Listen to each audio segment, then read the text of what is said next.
I'm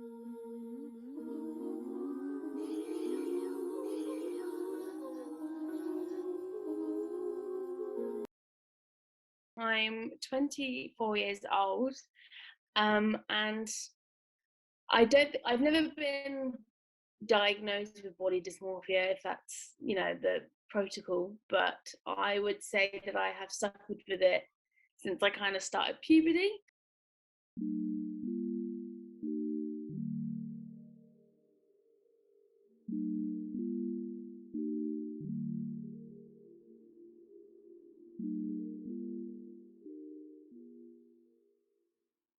How long have you been suffering from binge eating, and how often does it come up? So I have probably suffered since I was around, about 14. And it was something that I didn't necessarily connect with. I didn't necessarily think it was a thing, obviously, at the age of 14, but it was something that I just casually did. I started eating more if I got a bit more emotional. If things got stressful, I'd just pick up eating more. I'd put on more weight than, fellow peers. And then that kind of continued to a point in my life where I didn't eat anything and I drastically lost weight. And then that period ended, and then I kind of relived binge eating. But it wasn't until February of this year that I kind of got some confirmation from the doctors that this was something that was happening, that it was binge eating. And then after that, it's been a lot of self-research to kind of look into why I binge eat and the signs that I am doing it, and not just me eating or more of this. It's been recently more me trying to figure out when particularly I am doing it. But I'd say at the moment I've been okay. I've been in a really good period, but before that moment, I would have probably said I'd have done it a few times a month, bare minimum, but it could go up to a lot more than that on really stressful periods. Do you think that body dysmorphia came first? So I definitely body dysmorphia when I was like probably about 10 years old, and it kind of started when I started growing breasts. I'm a lot curvier than most women. I'm definitely plus size. So when I was about 10, I grew breasts really quickly, and that just hit me totally different because a lot of my classmates didn't have breasts. So straight away, I was really having to kind of work through that in my mind and think, why am I so different to other people? And that really kind of impacted my body in a really negative way. Like even wearing a bra into like your PE lessons, and everyone's like, why are you wearing a bra when you're like 10 years old? And I'm like, well, I have to cover myself now, apparently. That's something I have to do according to my mum and my teachers. And that just kind of carried on with me. And it wasn't until so that period where I lost a lot of weight because I wasn't eating as much, which was like a purposeful thing. I went down to like a size 8, and during that time I probably thought I was like a size 18 and a size 20, and we went on holiday and it was like 35 degrees, and I wouldn't take any of my clothes off because I was just so convinced I was like nigh on obese and I couldn't go in the pool or anything, and in fact I was like a size 8. So it's definitely something that it's been consistent throughout, but it's kind of transformed and grown in like different ways as I've grown older and looked at my body differently. But it's definitely something that's been very consistent. When do you think you started to put a name on it? It not necessarily on holiday. It was when I came back and my mum was telling people like I was absolutely insane and I was still wearing my clothes in 35-degree heat because she found it funny that I thought I was fat even though I was size 8, and she found it like joking about like, oh, you've been wearing clothes and you think you're fat and you've got nothing but to you, those kind of jokes. And you kind of start thinking about that and being like, but that was like a huge thing for me, that was really traumatic for me, thinking I was that size, and then to have it joked about, it completely felt like those emotions were invalid when I did keep my clothes on. And then so I kind of understood then there was something going on, like emotionally and mentally. But it wasn't until I started doing some more self-research alongside binge eating disorder this year that I have really understood what body dysmorphia means and how it has appeared in my life. So yeah, it's been a very like recent kind of understanding of it. Do you think it would have been easier for you if you knew what body dysmorphia was? Yeah, definitely. I think having that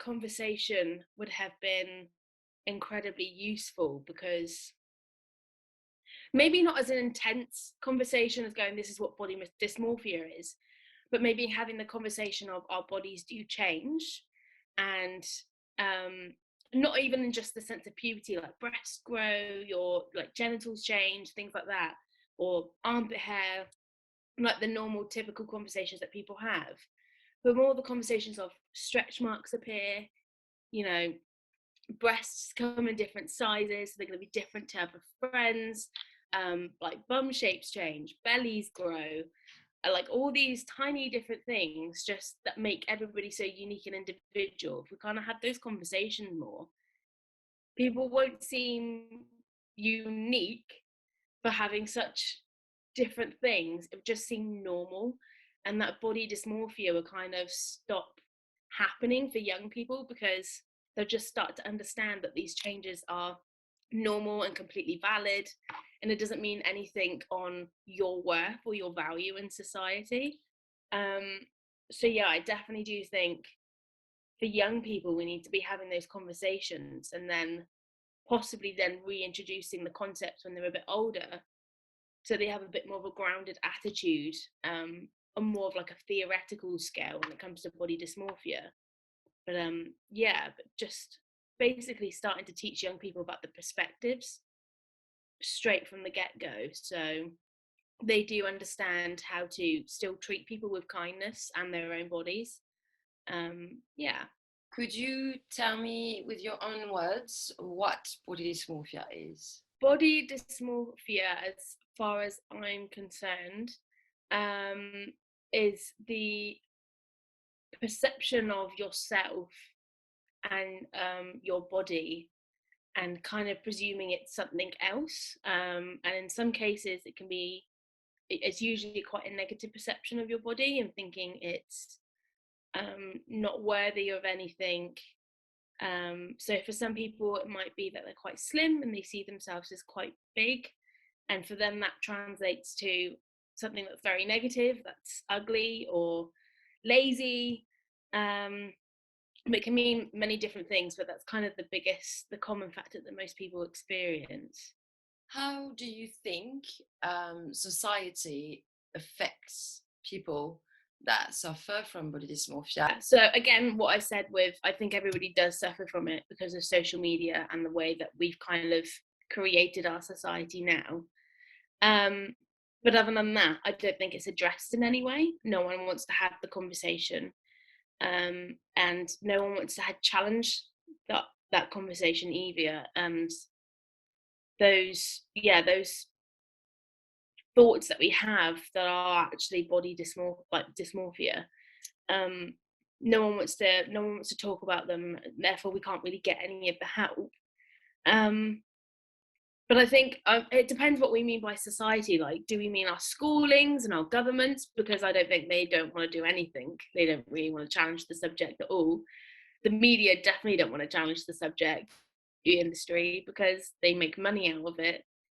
I mean, of course, they're going to hope that people with acne don't think that they're worthwhile, because otherwise they're not going to buy their beauty products anymore and no one's going to make any money.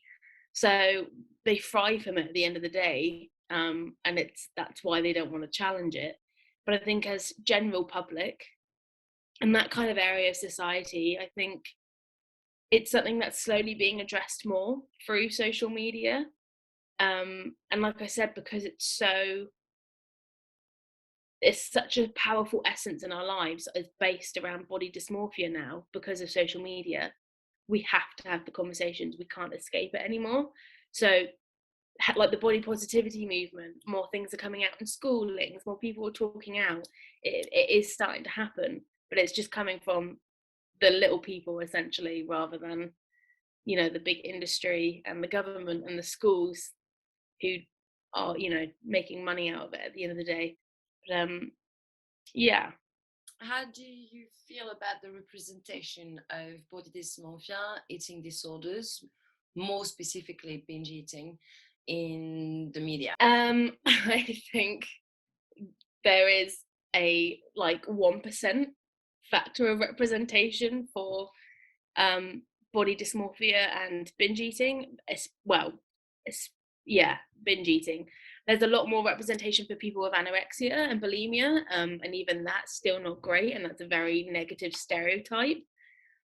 But with binge eating, the only thing that I can think of that even covered binge eating was that TV show Insatiable, which just was this caricature of what it is like to have binge eating, and it was also portrayed through someone that was very glamorous and kind of glorified it a little bit, to obviously fit into Hollywood. But I think there is no representation in media at all. And until someone is morbidly obese from binge eating, that's the only time they kind of want to address it, and that's how they presume everybody with binge eating to be like, or borderline anorexic, you know. That's it's the extremes. They only want to portray the extremes. No one wants to portray the normal people with it. How do you think we could, or society could, or anyone could bring awareness to people about body dysmorphia? I think the extreme side would be making films that actually have a better portrayal of what it is like, having more education that is in the curriculum, so younger people are learning about their body image, that they are learning about eating disorders, how to handle that, how to find signs of it and coping mechanisms. To have the NHS to have more help in regards to that. That's not just talk therapies, and it's not just until you hit a number on the scale and then they go, now we can address your eating disorder. But for the smaller scale of how society can help, it's about having that conversation with your friend. It's about addressing it with your parents. I think that was something that I personally did, was like, I didn't want to have this conversation with my family. I didn't want to talk about it with my mum because they were actually like such a huge factor. They contributed so much to my body image and the way I valued it. And not because they intentionally did so, it's just what they've internalized, but I didn't want to have the conversation, so it didn't happen.